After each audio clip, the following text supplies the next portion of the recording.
Before their off-screen feud would boil over into one of wrestling's most controversial moments, Bret Hart and Shawn Michaels' contrasting in-ring styles led to some of the greatest matches of all time.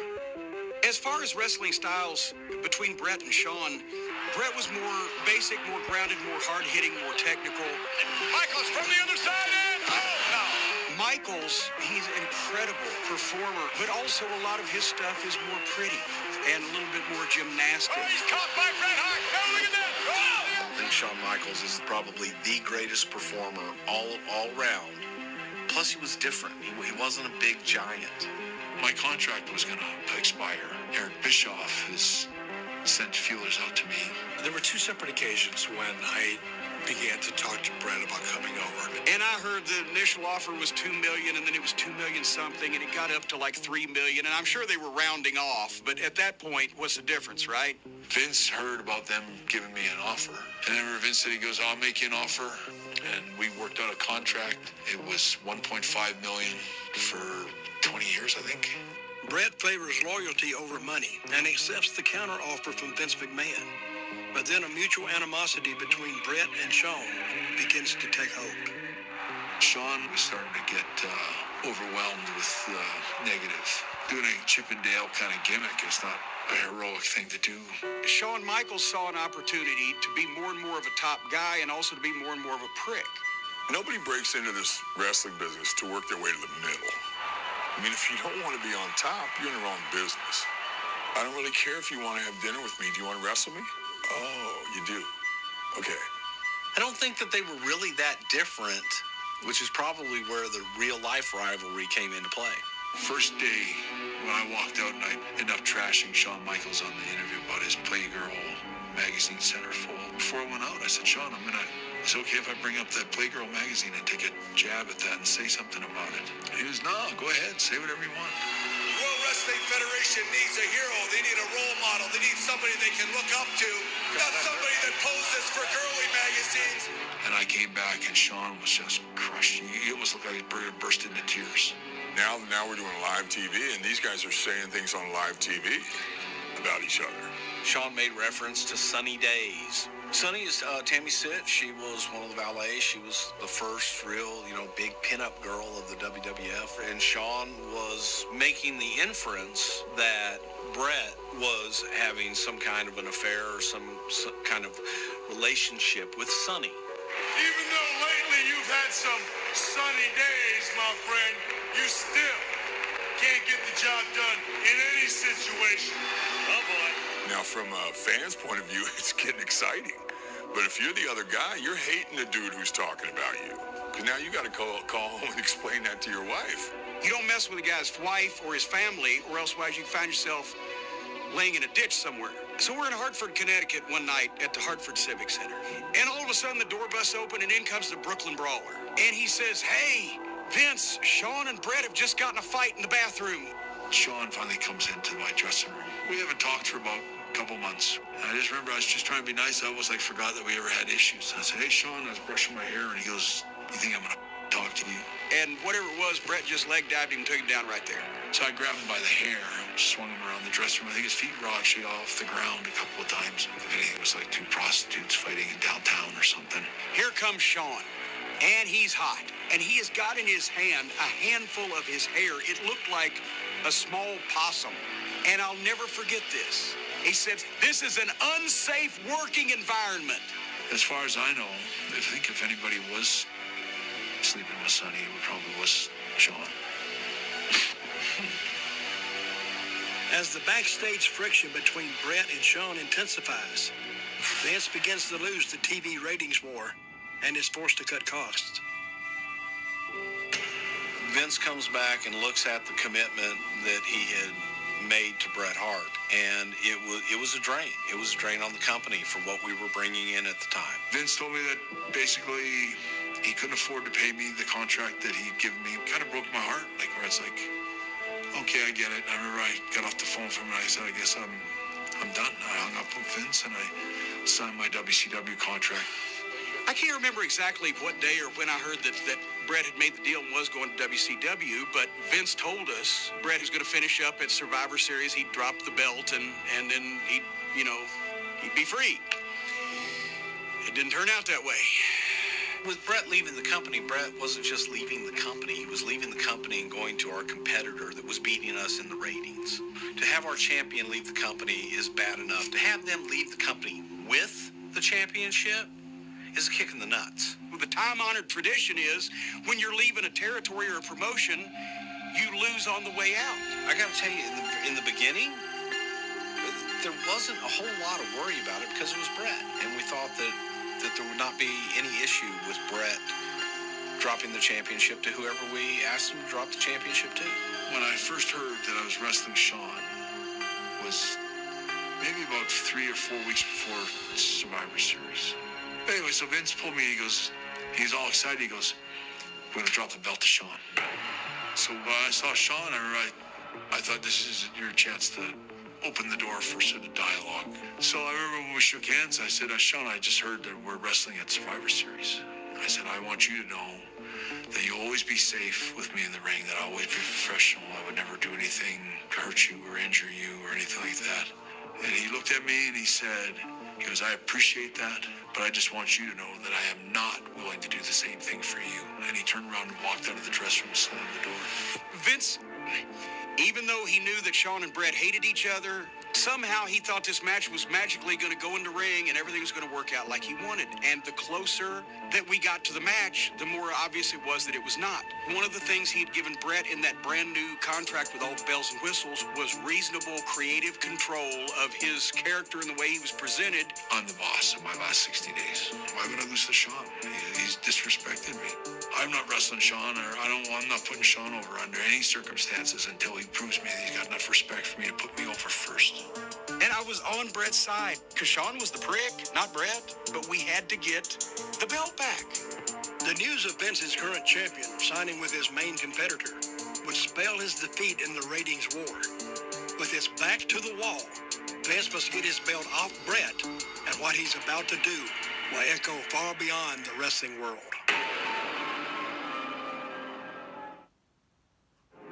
With his last match in the WWF less than 24 hours away, Bret Hart is refusing any scenario which has him losing the belt to his real-life nemesis, Shawn Michaels. Bret is growing suspicious of what his boss, Vince McMahon, might do. Showed up that day and I was ready for my match. But I did have suspicions about the referee. I remember thinking the only way they can screw me is Shawn will never pin me or make me tap out. So I wasn't worried about that. I said, but the way it'll work is they'll get the referee. Hello, I'm Earl Hebner. I'm a referee. My relationship with Bret was great. Most of the time, he always wanted me to ref his matches. People think, I can count to 3 and it's over. That's not the ball game. We're sort of a coach. You're thinking for 3 people. It's very, very hard. Okay, so let's get into the Montreal stories. Do we have to? Just kidding. The day before that show, I got on a plane, got in my seat. The stewardess came back and said, Mr. Hebner, I said, yes, ma'am. She said, you have a first-class seat. I said, my ticket don't say first class. She said, Mr. Hart bought you a first-class seat. So I went on up and sat beside Bret, and we talked, and Bret said, will you promise me one thing? I said, what's that? He said, you won't count me out? I said, nope, I will not count you out. I said, they're going to ask you to screw me tomorrow. But he got the tears in his eyes, and he got his lip quivered, and he was like, the hell with that, I swear. I swear to God, on my kids, I would never, and he was so adamant. And I shook his hand, and I said, just tell me if something like that's going to happen. Complicating matters. A film crew producing a documentary called Wrestling with Shadows is following Bret to capture his last WWF match. From the second I land, I got the entire High Roads production film crew. They're filming, and they got the boom mics and the whole thing, and they follow me wherever I went. It was like a lot of people that I didn't even know all around the building. The idea was that Vince would get with Bret. I think that Vince felt that once he got in front of Bret face to face, that they would work something out. But I remember the whole camera crew come in, like they wanted to mic me up, and I was going, I kind of don't. It's not how I operate. He goes, just in case. My name is Harry Zafrani. I was the sound recordist on Wrestling with Shadows. The director told us, look, we gotta be very low profile about this. You know, nobody should know that Bret Hart is wired. It was a private meeting, and Bret went in wired. Didn't let Vince know that he was recording it. I never ever wanted to leave here with any kind of bad feeling. But this week has been a bad week for me. I feel kind of betrayed a little bit. The way this whole thing has been depicted, it's really hard for me as a hero here to come up short.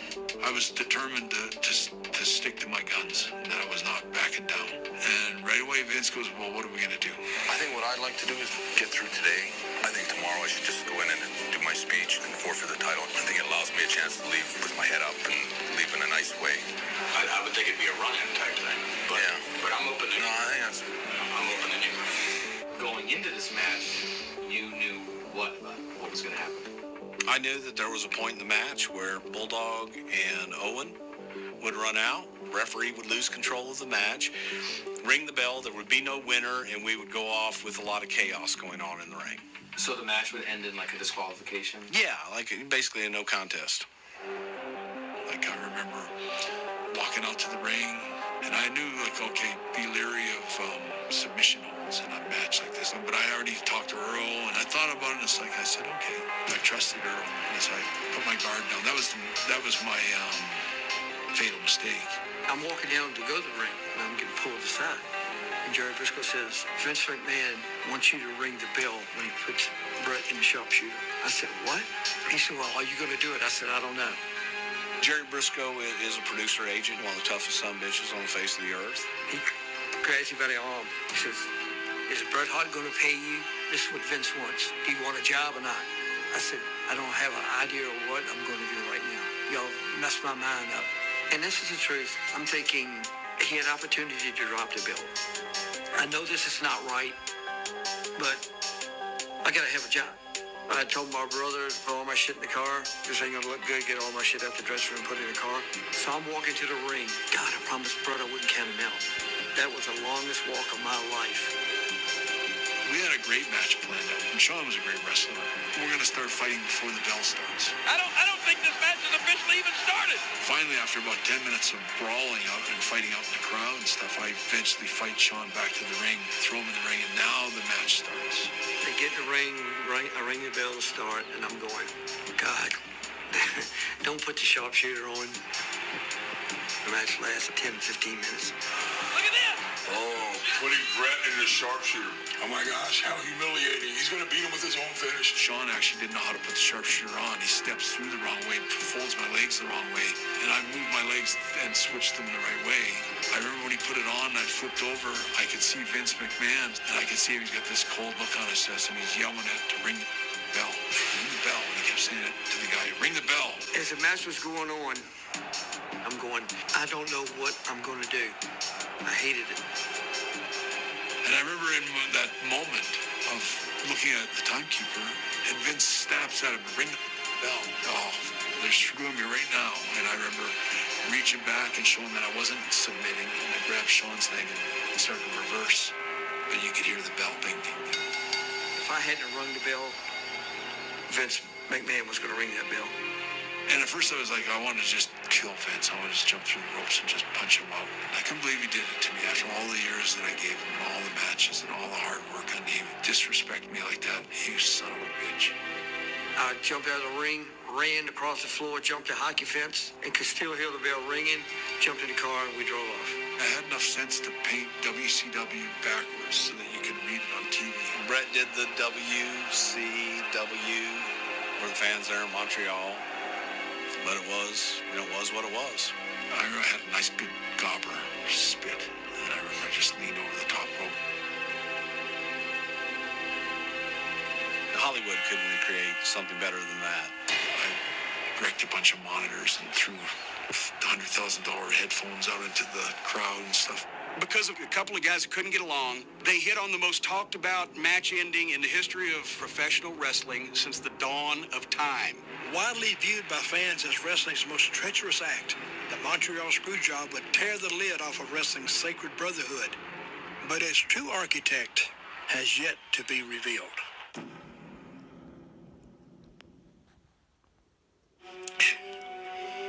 This is where I've told a couple of these things. I've never gone this far, but I figured, like I said, I'm not going to talk about this on TV anytime in the rest of my life, so I guess at this point I don't care who gets mad at me. So it was me and Vince Russo at Vince McMahon's house.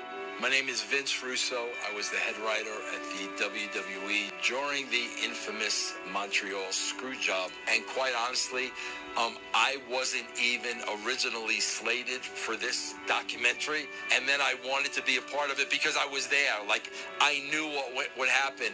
So I'm sitting there that day. First, Vince gets up and he takes a phone call from Brett. What I could tell you about that phone call is, Vince pitched many different scenarios for Shawn Michaels to take the belt off of Bret Hart. And Bret soured on every single one of them. Vince told Bret we'd go back to the drawing board, and that's exactly what we did.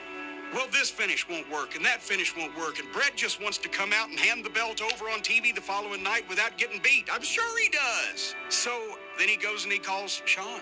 Every time Vince goes in there, then I sit in a room twiddling my thumbs with the guy that I hate worse than anybody in the world, Vince Russo. We'd get in these creative meetings, and the three of us would argue. And it wasn't the three of us, it was Jim and me.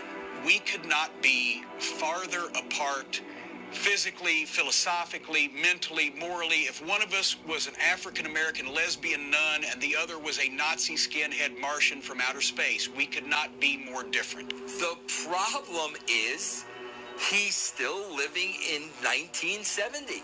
I'll never forget he made the comment, when a guy comes out of a box, he's instantly over.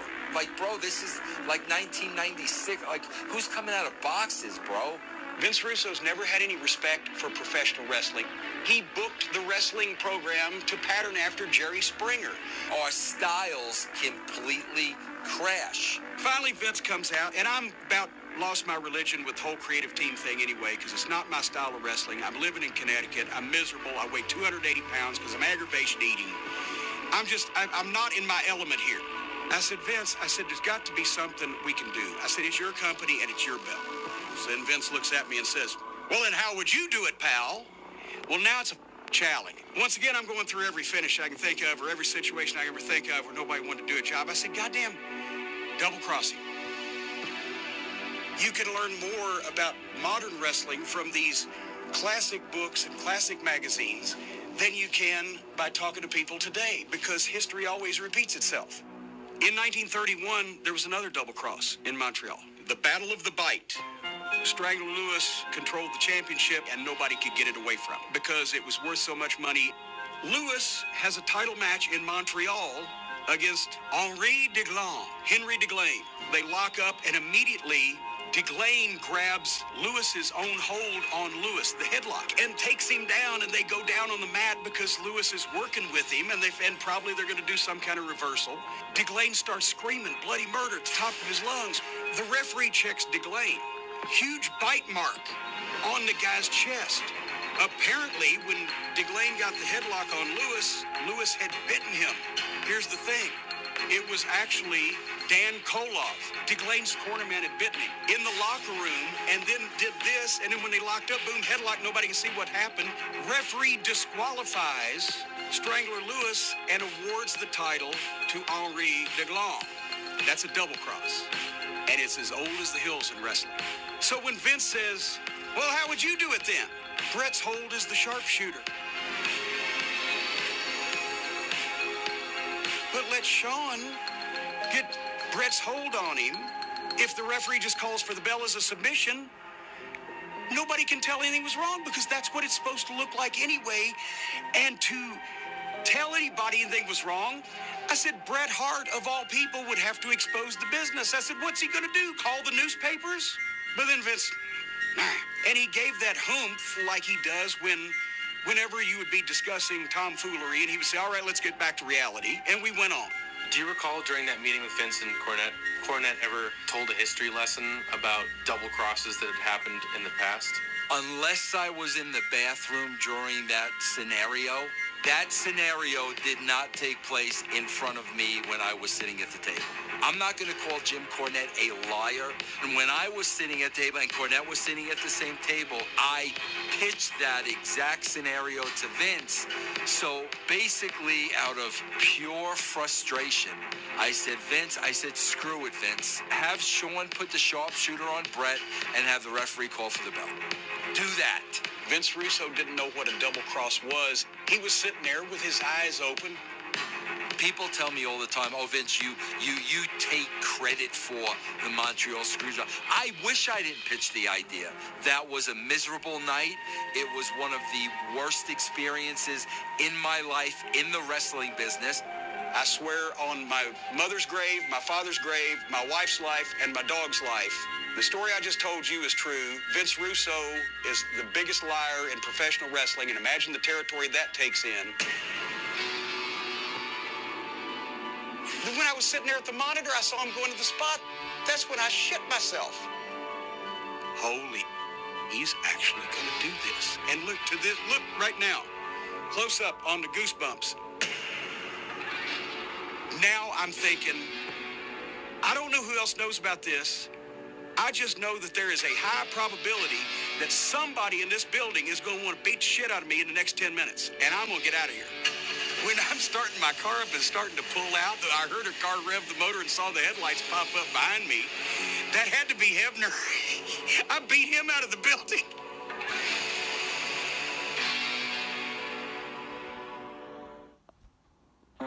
Just as Bret Hart was double-crossed on live television by his boss, Vince McMahon, WWF executive Bruce Pritchard has blindsided himself by the sudden change in plans. So it's chaos. I'm not even realizing what's happening in front of me. How did you feel about not being involved in? Oh, God, I was pissed off that I wasn't smart enough as to what they were doing. And I was pissed off because I was left in the back alone in a position where everyone thought they knew that I was involved. And I wasn't. I felt very alone. I felt betrayed. The piece of shit's locked himself in his office. The cameras are off. Show's over. I got screwed. And I was so mad. And there's Sean suddenly in my dressing room. He's swearing to God that he had nothing to do with it. Sean, you were in on that? My hands are clean this one, I swear to God. He was a bad actor. But one of the two was in on it, that I think. Sean had to be in on it. You know, at that time, I had no idea. Well, now we know Sean was just putting on an act. There was like this hush in the dressing room. Everyone was kind of stunned. I remember Undertaker got so mad that he kicked over one of those big steel barrels. He just slammed the door and said something about he was going down to Vince's office to get a straight answer on why they did that to me. You know, Vince, you got to go over and talk to him, explain why you did what you did. You got to give him one. And by giving him one, if he's gonna hit you, you got to take one. Brett came out of the shower and told Vince get out of his dressing room. And then he said, if you're still here when I get out, I'm going to get dressed, I'm going to punch you out. Brett finished the shower. I mean, he went back in and took his sweet-ass time and finished the shower. And Vince stood right in the middle of the room waiting for him to finish. So I finish shower and I come out, and it's funny because I walk out of the shower sopping wet, naked. Vince said something to me along the lines of, this is the first time I ever had to lie to one of my talent, which is such a lie. I remember tying my shoes. And I remember when I got tying my last shoelace, I started to tie it, and I go, well, this is it. I'm going to punch out Vince McMahon. I can't believe I'm doing this. And we walked towards each other, end up tying up, just like a pro wrestling match. And I remember just sinking down and kind of just turning my whole body and thinking 14 years and coming up right between our arms. And I hit Vince McMahon with the most beautiful Mike Tyson uppercut. I popped him literally right off the ground. He went straight down, out cold. Everybody was stunned. No one could believe it. It was dead silent for a while, and nobody said anything. And then Brett said, get out of my dressing room. I mean, I have to say that I remember Shawn Michaels. He was bawling his eyes out like a baby. And I remember thinking, I know you were in on it. And he knew it. He was like waiting for me to make my way over to him and finish him off. But I just tapped him on the shoulder and I said, Sean, thanks for the match. Or he couldn't believe that I thanked him for the match. And then he looked up at me and he just burst into tears, like really blubbering. Like, I had never to that point heard of that much drama and backstage just bullshit. Sometimes I lost sleep over what I should have done that day. Brett, you're not going to understand this now, but Vince was trying to protect his business. It was never about not trusting you. He didn't trust Eric. I went in Vince's office and said, I need to talk to you. He said, okay. I said, he said, I got a meeting with everybody today. We'll take care of it. Set everybody down and said, what I did last night was my call. It's not Earl's fault, and anybody don't like it can come to my office and I'll release your ass right now. The Screwjob was already in the makings. They had to find somebody that would do it. The conversation I had with Vince where we really had the big heart-to-heart was the following Wednesday in Stamford. And I told him what I thought. Vince's reaction to it was, if you had known, then you would have known. You would never be able to say that you didn't know. Shawn Michaels risked everything for you and for this company. So before you condemn Shawn Michaels, understand what he did for you and your family. There were a lot of what-if scenarios discussed the night before. And I think that everybody believed that at the end of the day, Vince was going to be able to convince Brett to drop the championship. That didn't happen.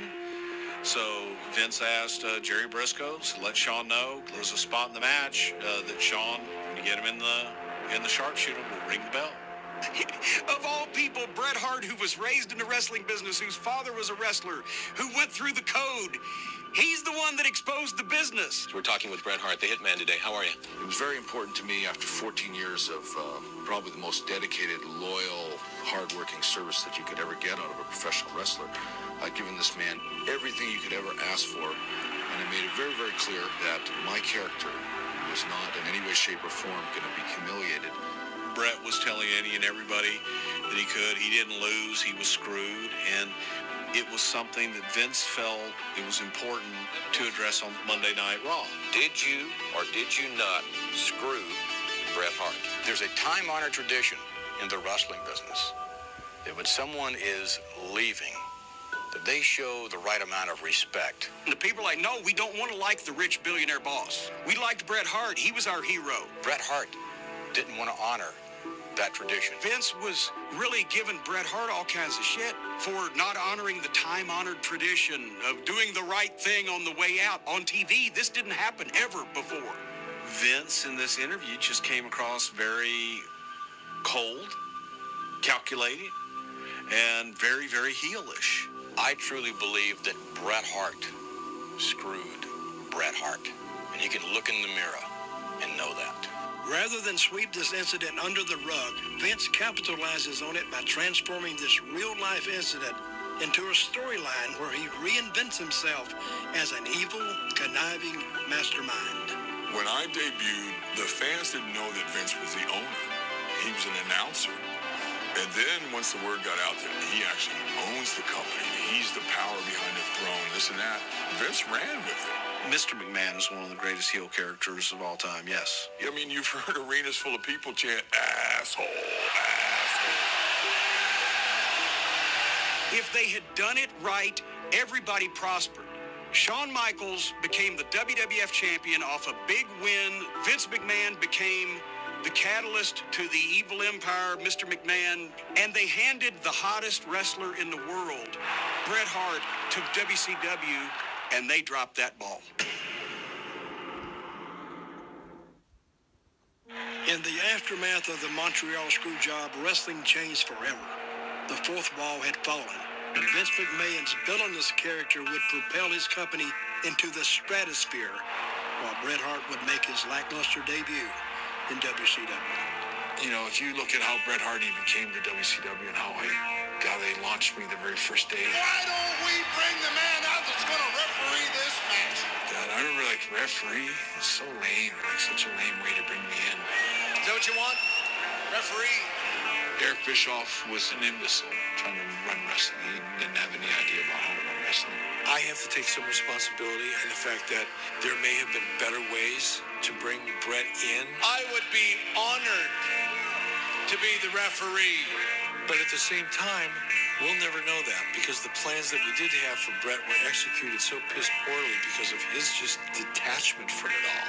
He didn't get over in WCW with zero impact. Hey, Bischoff of the WCW, I quit. the legacy of the Montreal Screwjob is that nobody knows if it was really a screw job or not. I happen to believe it was the real deal. To me, I feel the same way now seeing it back as I did the first time I saw it as a total work. Everybody was in on it, and they all did it together. Now look at Brett's face. He doesn't look too shocked to me. You're going to spit on Vince, and then the truck is going to go tight on Vince, get Vince wiping the loogie out of his eye. Vince has been in the TV business his whole life.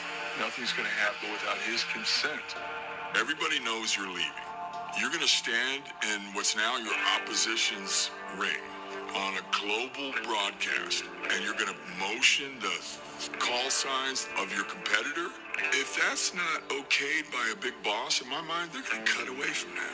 I mean, I've never discussed it with Sean, and I wasn't there, and I didn't ask guys who were there. Watching it as an educated fan, I would say it was a complete collaboration by all parties. And that's all I got to say about that. People do say it was a work, and Brett was in on it. No, man, this is the way this piece of history went down. Conspiracy theorists will always be conspiracy theorists. But unfortunately, sometimes when people want more of a story to be there that just isn't there, they try to create it. When we did an interview with Scott Hall, he believes that the Montreal Screwjob is this very scripted sort of thing. He's not one of them too, is he? I'm sorry, it's ludicrous that Scott Hall would say that he didn't talk to Shawn Michaels about this. I know they all talk to each other about everything, but especially about this. Why wouldn't they? I will tell anybody to their face that thinks that this was a work, you are a dumb, stupid. These are death threats. I've gotten a bunch of them. But these were some of the most creative and some of the most picturesque, so I framed these. Get by the ring one more time, you make a target under those lights, you won't know where it comes from. Bye-bye. They pulled it all off because I trusted the referee. Poor Earl. He's just a little guy. I feel so bad for him. Like, to put that on him was such a rotten thing to do. For the last 15 years, it's been the shits. That's always a chant in any arena as you screw Brett. We never talked for a long, long time, many years. Even though Brett and I are friends now, this is still upsetting. I guess you could tell him to kind of break it down a little bit, but it's something that will be with me forever. A lot of people will say, hey, it was their idea, all the way from Vince Russo to Jim Cornette to Triple H to Shawn to me. You know, we all said it. The Montreal Screwjob is remembered all kinds of different ways by all kinds of different people. For the fans, it was like one of the first big behind-the-scenes things that exploded, and they heard about, and they realized that there was more intrigue in the locker room and in the boardroom than there sometimes was in the ring. As soon as you start doing that, as soon as you don't believe it's real anymore, it's not really worth watching. That's the way that people feel when they lose faith in their hero. That's when you lose people in wrestling, because they believed in the people involved. Even if they didn't always believe all the action, they believed in the people. I take a lot of pride, almost ridiculous pride in being the wrestler that I was. I believe that I was the guy that reinforced the wrestling aspect of the wrestling show. And that's what I like to be remembered for. The reality of the situation is that if two guys just could have got over themselves, well, we wouldn't be sitting here today. I mean, any final thoughts on, like, Jim? I've ignored him for years, and it's on and on. It's my personal enjoyment at this advanced age to remind everybody at every opportunity that he's a liar. It's freaking wrestling. It means nothing. I will live to piss on his grave. Even if I'm in a walker, my wife already has instructions. She's out of the will. If she doesn't get me there, if I'm not ambulatory, I'll find Vince Russo's grave and I will piss on it, and there will be a picture of that hanging on my wall when I pass away. And hate is a hell of a motivator.